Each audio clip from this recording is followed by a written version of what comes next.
Angle between two converging lines. जैसे आपको ये दो लाइंस नजर आ रही हैं, एक लाइन एल है और एक लाइन एम है।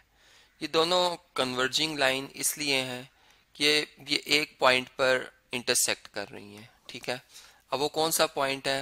अगर हम इस लाइन को इस तरह से एक्सटेंड करते हुए ड्रॉ करते जाएं और इस लाइन को भी इस तरह से, तो ये कहीं यहाँ पर कहीं पर इंटरसेक्ट करेंगी। ठीक है, लेकिन अब यहाँ पर जब ये इंटरसेक्ट करेंगी तो जारी बात है ये जो एंगल बन रहा होगा इन दोनों लाइंस के दरमियान, हम कहेंगे कि ये इन दोनों का एंगल है।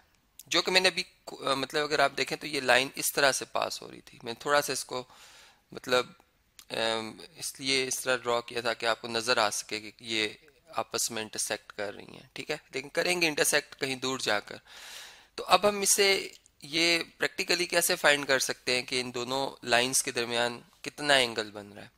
और बिल्कुल हम इस पेज के ऊपर ही अगर देखना चाहें तो हम एक आसान इसका तरीका है कि हम यहाँ से एक ट्रांसवर्सल ड्रॉ करेंगे, स्केल की मदद से एक ऐसी लाइन ड्रॉ करेंगे जो इन दोनों लाइंस को इंटरसेक्ट कर रही हो। ठीक है, फर्ज करें वो लाइन हमने इस तरह से ये हमने ड्रॉ कर दी। ठीक है, ये वो ट्रांसवर्सल है जो कि इन दोनों लाइंस को इंटरसेक्ट कर रहा है। ठीक है जी, अब हमने कंपस को रखना है पॉइंट ए पे।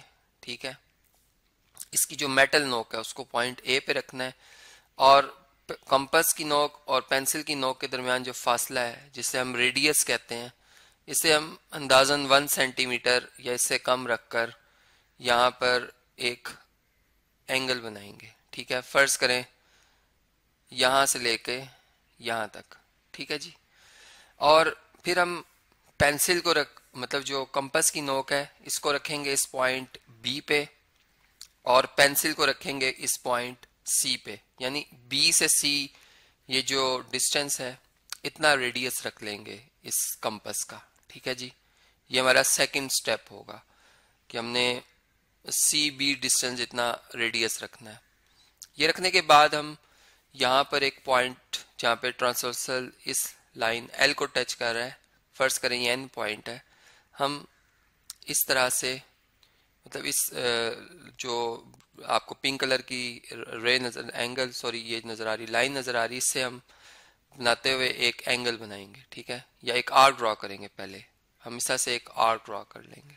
ठीक है जी, और जाहिर बात है कि एक पार्ट ऑफ सर्कल होती है आर्क, तो इसकी शेप सर्कल जैसी ही होगी। ठीक है, इस तरह से इसका एक छोटा सा पार्ट है ये।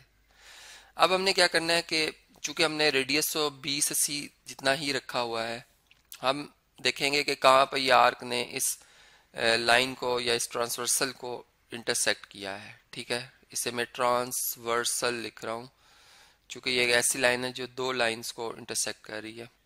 तो यहाँ पर ये पॉइंट आया है, फर्ज कर लें डी, और पेंसिल से हम एक आर्क लगाएंगे जो कि यहाँ पर आती है, फर्ज करें। ठीक है, और बिल्कुल इस लाइन के पैरेलल, मतलब जब हम इस पॉइंट को और इस पॉइंट को जो कि एन पॉइंट था इसको इस ई पॉइंट से मिलाते हुए एक लाइन ड्रॉ करेंगे तो वो बिल्कुल पैरेलल टू एम लाइन बनेगी। ठीक है, जो कि मैं यहाँ पर इस तरह से आपके सामने ड्रॉ कर देता हूँ कि वो लाइन कुछ इस तरह से बनेगी।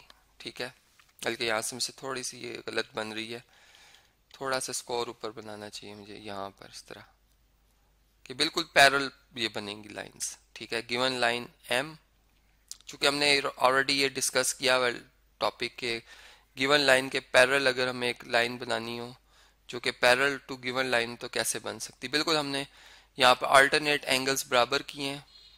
ठीक है, ये अल्टरनेट एंगल थे, एंगल ए और एंगल एन, तो ये लाइन पैरेलल बन गई है इस लाइन एम के, तो मैं कह सकता हूँ ये एम लाइन ही है।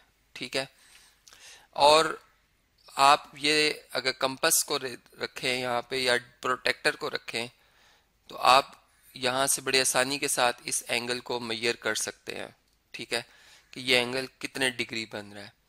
फर्ज करें मैं अगर यहाँ पर प्रोटेक्टर आपके सामने शेयर करता हूँ स्क्रीन पे, जी आप ये देख सकते हैं प्रोटेक्टर, और या प्रोट्रैक्टर, तो इसमें आप ये देख सकते हैं कि ये एंगल जो बन रहा है लाइंस के दरमियान वो तकरीबन इतना ही है। तो अंदाजन मैं इसे 10 डिग्री कह सकता हूँ। देखें यहाँ पर, अगर मैं जहाँ पे मैंने ये एंगल बनाया था 10 या इससे ज़्यादा होगा। मतलब जब आप प्रोटेक्टर रखेंगे, प्रोटेक्टर को आप इस लाइन ब्लैक लाइन पर रखेंगे, ठीक है, और ग्रीन लाइन को देखेंगे कि वो किस एंगल के साथ कंसाइड करती है। तो मेरा ख्याल है कि ये अंदाजन 11 या 10 डिग्री होगा एंगल। तो इस तरीके से हमने दो कन्वर्जिंग लाइन के दरमियान जो एंगल है वो मेजर कर लिया प्रोट्रैक्टर की मदद से